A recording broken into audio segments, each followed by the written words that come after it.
বন্ধুরা আপনাদেরকে আজকে শিখিয়ে দেবো আপনারা এনগেজমেন্টটা কিভাবে বাড়াবেন। খুব দ্রুতই কিন্তু আপনি এনগেজমেন্টটা বাড়াতে পারবেন।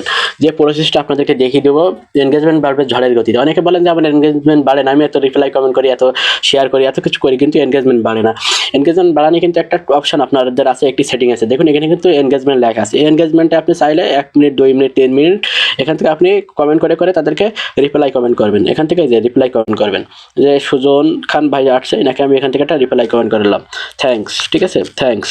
তারপরে আমি এখান থেকে যদি আবার স্ক্রল করে নিচে চলে আসি, আবার একজন আছে এখানে, আমি যে ক্লিক করবো এই নামের উপরে কিন্তু ওনার সেই কমেন্টের পাশে আমাকে নিয়ে চলে যাবে। দেখছেন সরাসরি কিন্তু ফেসবুক নিজে থেকে নিয়ে চলে যাচ্ছে।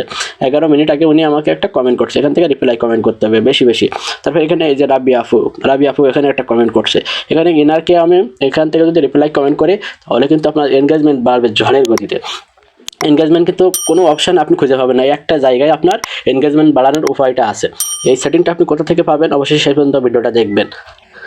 প্রথমে আপনি আপনার যে প্রোফাইল হোম পেজ আছে, সেই প্রোফাইল হোম পেজে আপনি এর বাটন এখান থেকে ক্লিক করবেন। ক্লিক করার পরে প্রফেশনাল ড্যাশবোর্ডে চলে আসবেন। প্রফেশনাল ড্যাশবোর্ডের উপর ক্লিক করবেন। ক্লিক করার পরে যদি আপনি স্কেল করে একটু নিচে চলে আসেন তাহলে দেখতে পাবেন আপনি এখানে এনগেজমেন্টে আপনি যাদেরকে এখানে যারা আপনাকে কমেন্ট করছে তাদেরকে আপনি এখান থেকে রিপ্লাই করবেন, বেশি বেশি রিপ্লাই করবেন।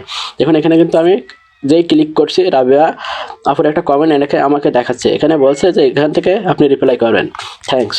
আমি যদি এখান থেকে কমেন্ট করার পরে যে রাবি আপুকে আমি রিপ্লাই করছি, রাবি আপুকে কিন্তু আমি রিপ্লাই করছি, উপর থেকে যদি একটা টান দিই স্ক্রল করি দেখুন কিন্তু রাবি আপু কিন্তু এই লিস্টে আমার আর থাকবে না।